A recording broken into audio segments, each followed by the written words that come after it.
Have you ever asked yourself, where do I really belong? Maybe you moved houses, changed relationships, changed jobs, always searching for that missing piece. But one day, almost like a quiet whisper, you might notice that no matter where you go, you bring yourself with you. That was the day I realized I am my own home. And that realization changed everything. It was scary at first. It meant I could no longer blame others for my sense of rootlessness. But it also gave me a kind of freedom I'd never known before. Because when you become your own home, you are never homeless again. Let's look at how to build that inner home, brick by brick, through 7 powerful lessons I've learned and analyzed deeply over the years. 1. Accepting imperfection, the foundation of home. Imagine a house that is so perfectly painted and polished that no one dares sit down or make themselves comfortable. It looks flawless, but it's cold and unwelcoming. That is what I realized I had become. For decades, I believed my word depended on perfection. Perfect body, perfect smile, perfect behavior. I harshly criticized myself for every mistake. If I forgot someone's birthday, I'd stew in guilt for weeks. If I failed at something, I'd replay it over and over in my head, punishing myself. Then one day, I met Carol, a retired nurse in her late 60s. Carol told me, with the calm confidence of a woman who had survived many storms, my imperfections are the story of my living. I was struck silent by that phrase. She explained that, in nursing, she cared for hundreds of patients. And she noticed that the people who lived the fullest lives have faces lined with emotion and bodies marked by experience, not pristine but rich in living. Carol herself had lost a child, faced cancer, weathered a painful divorce. Yet she carried herself like someone who was whole. She taught me to see my imperfections differently. My wrinkles, the trace of countless smiles, worries, and days of courage. My mistakes, lessons that made me more compassionate. My regrets, wounds that proved I dared to try. If we can make peace with our own scuffed edges and dents, then we finally stop living as guests in our own skin. We settle in. We stop apologizing for existing. And that accepting your flaws as proof of your humanity is the first, unshakable foundation of being your own home. 2. Becoming your own safe place, building the walls of home. Next, let's talk about safety. A home without sturdy walls is just an idea, not a shelter. For much of my life, my walls were built out of other people's approval. If my partner loved me, I felt safe. If my boss praised me, I felt capable. If my friends supported me, I felt okay. But what happened when those people left? When a relationship ended, a friend betrayed me, or a job fell apart? My walls crumbled. I remember a moment after a breakup in my 50s, sitting on the floor of my living room, absolutely hollow. I had trusted someone to be my shelter, and suddenly the storm had arrived, and there was nowhere to hide. Then, through tears, I realized something powerful. I could become my own safe place. Not overnight, of course. It started with learning how to speak kindly to myself. I would literally put a hand on my own heart, saying, I know you're hurting, but I've got you. At first it felt silly, even embarrassing. But after weeks, something shifted. I began to believe it. I thought of James, a neighbor of mine who'd lost his wife of 40 years. He told me how he survived. I learned to hold myself the way she would have held me. He had become his own safe space. That is how we build our emotional walls. By soothing ourselves during pain, by protecting our boundaries, by standing up for our own worth. When you are your own safe place, no one can ever fully evict you. You are home wherever you go. 3. Trusting your inner voice, the roof over your head. A house is only protective if it has a good roof. For me, that roof was learning to trust my own voice. I had spent most of my life doubting myself, second-guessing every choice, asking others for permission to live, to speak, to dream. I felt like I was always looking up to someone else to tell me if I was doing life the right way. But one day, I met Margaret, a retired teacher who had gone back to painting after retirement. Her story hit me hard.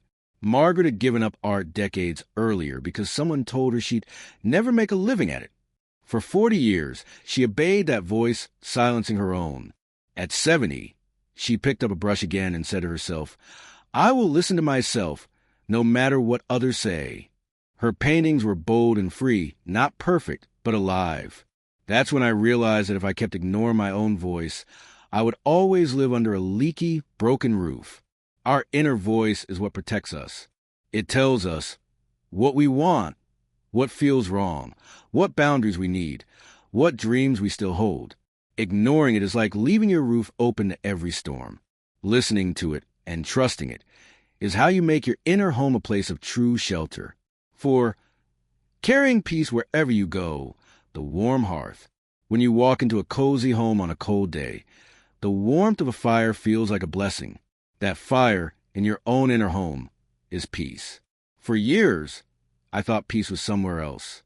That if I could just fix the people around me or change my job or move to a nicer place, then I'd finally relax. But no matter how many times I rearranged my outer world, my inner world was still in chaos. Then I met George, a retired mechanic in his 70s who had worked hard his entire life. He told me, no matter where I go, I bring myself with me. That hit me right in the chest. If you don't have peace inside, you'll never find it outside. I began cultivating small habits of peace, breathing deeply before answering someone in anger, noticing a bird singing outside my window, letting go of the stories I replayed in my head. Peace turned out to be a skill, not a prize. Like lighting a fire, it needs tending, a bit of wood, a bit of air, and patience.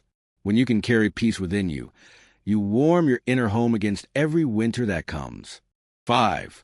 Honoring your worth, decorating the home. Think of a home that has never been decorated, never personalized, never loved. It feels empty. In the same way, your sense of worth is how you decorate your soul. Growing older, I notice society tries to shrink us. It tells us, you're too old to matter. Your opinions don't count. You have nothing left to offer. And many of us internalize that. We move through life quietly, apologetically, as if asking permission to exist. But I met Rosa, a woman who decided to go back to college at 70. She told me, I still have dreams. I refuse to shrink. She inspired me to remember my worth, to shine again. I took a painting class, something I had always wanted to do, but felt silly about. I made new friends. I spoke up in conversations instead of staying silent. Bit by bit, I redecorated my sense of worth. That made my inner home come alive with color, joy, and confidence. No matter how many years go by, your worth is not negotiable. It is part of your very structure. 6. Making peace with loneliness. The secret guest room. Even the coziest home sometimes gets lonely. Loneliness is a guest that visits all of us, especially in later life. Children grow up and move on. Partners pass away. Old friends drift apart. At first, I tried to fight loneliness. I filled my calendar with errands, called people constantly, stayed busy just to silence the ache. But I met Thomas, a retired postal worker, who said something that changed my view completely. When loneliness visits, I invite it in. I sit with it. I let it speak. That seemed so brave. Thomas explained that by treating loneliness as a visitor, not an enemy, it eventually left on its own. It reminded me that my home inside had space for many emotions, even sadness, even fear. Now, when loneliness shows up, I no longer panic. I make a little space for it, listen to what it has to say, and then gently invite it to leave when I'm ready. That is a final proof of a strong inner home. You can handle even the hardest guests. 7. Remembering you are enough. The front door of your heart. If you remember nothing else from this conversation, please remember this. You are enough exactly as you are today. That is the front door of your heart. For so long, I believed I needed to earn my place, that I had to improve, fix, or perfect myself to be worthy of love. But the day I realized I was my own home, I also realized I was already enough. I did not have to become someone else to belong. Belonging is a birthright, not a trophy. That front door is always open to you. The real you, the tired you, the joyful you, the grieving you.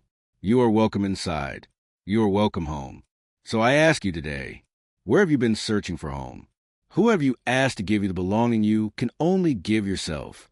What would change if you decided, right now, to come home to yourself? Please share your thoughts in the comments. Tell me how you have found belonging within, or how you hope to build it. If this video resonated with you, please give a like, subscribe for more heartfelt, honest talks, and share it with someone who might feel lost right now. Let them know, as you now know, you are safe, you are worthy, you are your own home,